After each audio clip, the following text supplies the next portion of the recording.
sebagaimana disampaikan oleh Mas Ali, kami akan menyampaikan konferensi pers mengenai pengumuman atas penahanan para tersangka dugaan tindak pidana korupsi, suap dan gratifikasi oleh penyelenggara negara atau yang mewakilinya terkait penerimaan calon mahasiswa baru pada Universitas Lampung tahun 2022.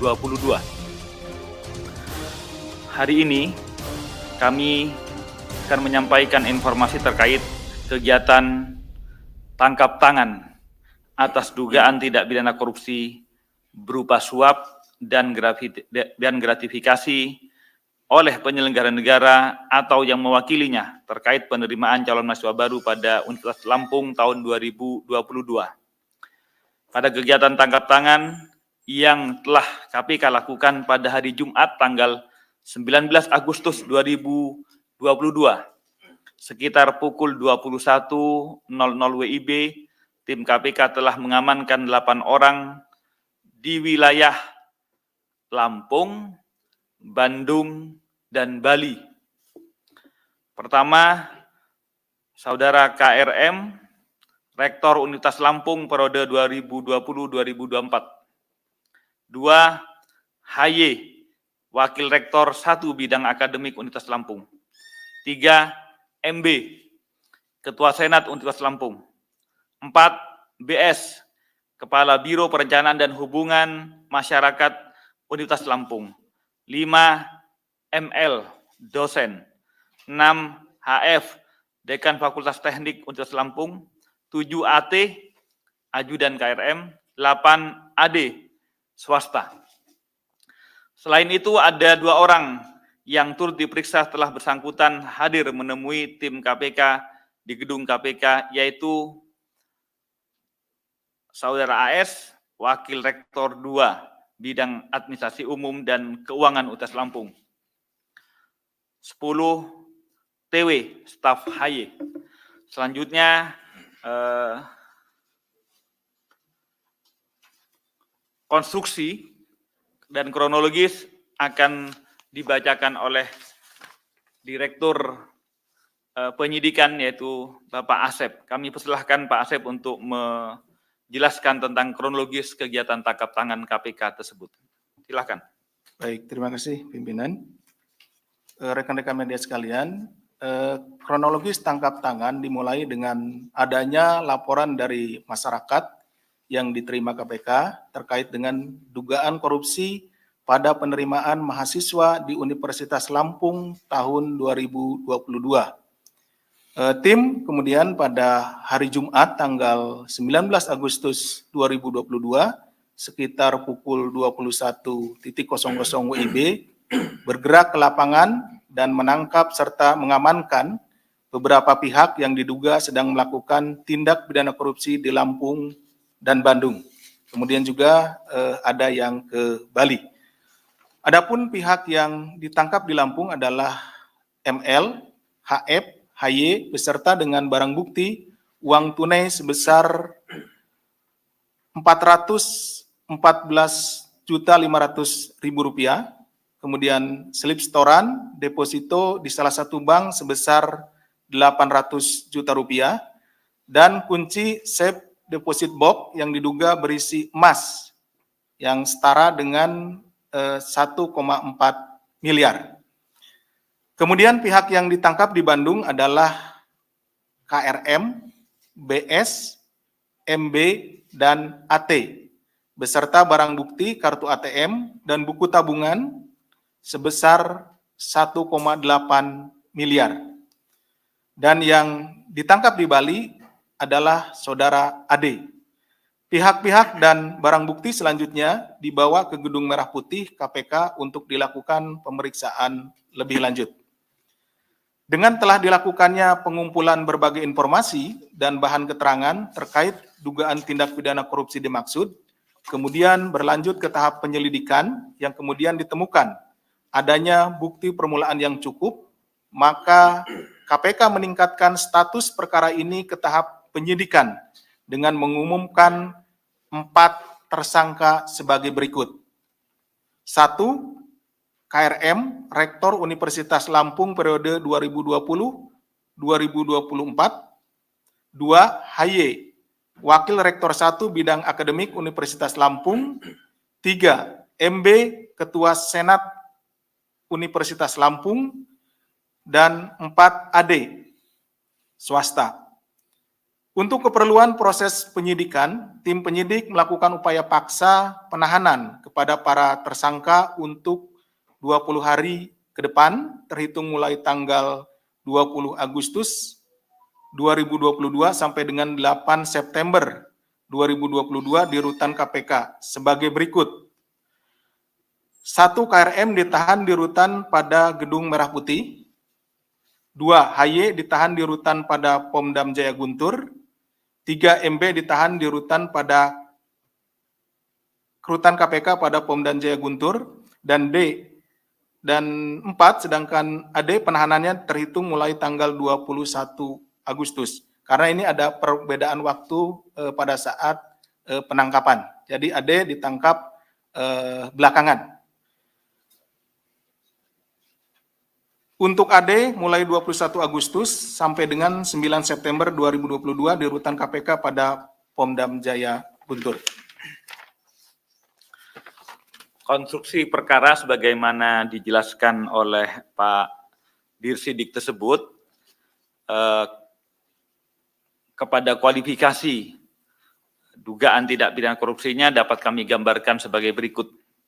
Jadi di tahun 2022 ini, Universitas Lampung sebagai salah satu perguruan tinggi negeri ikut menyelenggarakan seleksi nasional masuk perguruan tinggi negeri atau SNPTN.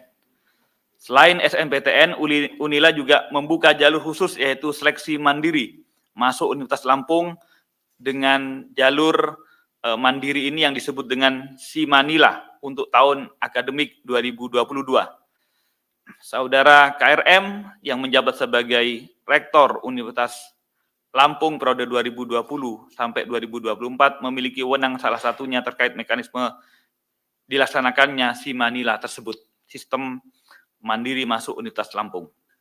Selama proses Simanila berjalan, KRM diduga aktif untuk terlibat langsung dalam menentukan kelulusan para peserta Simanila dengan memerintahkan HY selaku Wakil Rektor 1 Bidang Akademik dan Budi Sutomo selaku Kepala Biro Perencanaan dan Hubungan Masyarakat serta melibatkan MB selaku Ketua Senat untuk turut serta menyeleksi secara personal terkait kesanggupan orang tua mahasiswa yang apabila ingin dinyatakan lulus, maka dapat dibantu dengan persyaratan menyerahkan sejumlah uang selain uang resmi yang dibayarkan sesuai mekanisme yang ditentukan oleh pihak universitas.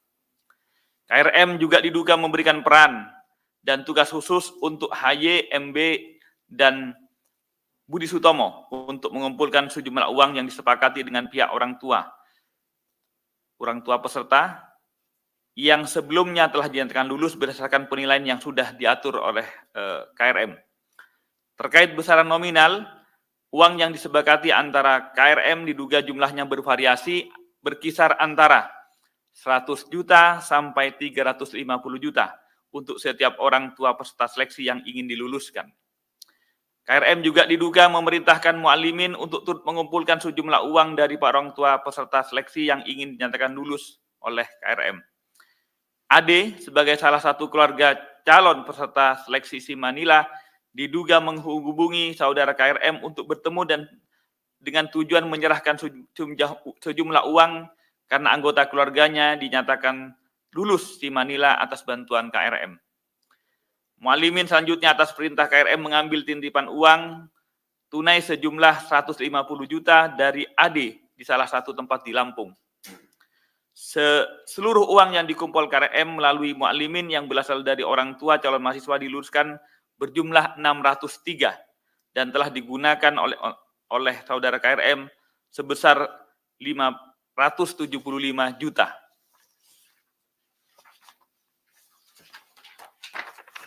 Selain itu, KPK juga menemukan adanya sejumlah uang yang diterima KRM melalui Budi Sutomo dan MB yang berasal dari pihak orang tua calon mahasiswa yang diluluskan KRM yang juga atas perintah KRM uang tersebut telah dialihkan untuk menjadi tabungan, deposito, emas batangan, dan juga masih tersimpan dalam bentuk uang tunai yang totalnya senilai 4,4 miliar. Atas perbuatan tersebut, para tersangka kami sangkakan melanggar pasal sebagai berikut. AD selaku pemberi disangkakan melanggar pasal 5 ayat 1 huruf A atau pasal 5 ayat 1 huruf B atau pasal 13 Undang-Undang 3199 Jungto 20/2001 tentang pemberantasan tindak pidana korupsi. KRM, HY, dan MB selaku penerima disangkakan melanggar pasal 12 huruf A atau 12 huruf B atau pasal 11 Undang-Undang 3199 Jungto 20/2001 tentang pemberantasan tindak pidana korupsi Jungto pasal 55 ayat 1 ke 1. Modus suap penerimaan mahasiswa baru ini tentu mencoreng dan juga mengironikan kita semua, karena suap ini terjadi di dunia pendidikan, di mana kita berharap dunia pendidikan mampu mencetak ilmu dan kader-kader bangsa yang kita harapkan ke depan bisa memberantas dan juga mencegah korupsi. Manipulasi yang dilakukan pada tahap penerimaan menjadi pintu awal manipulasi-manipulasi berikutnya.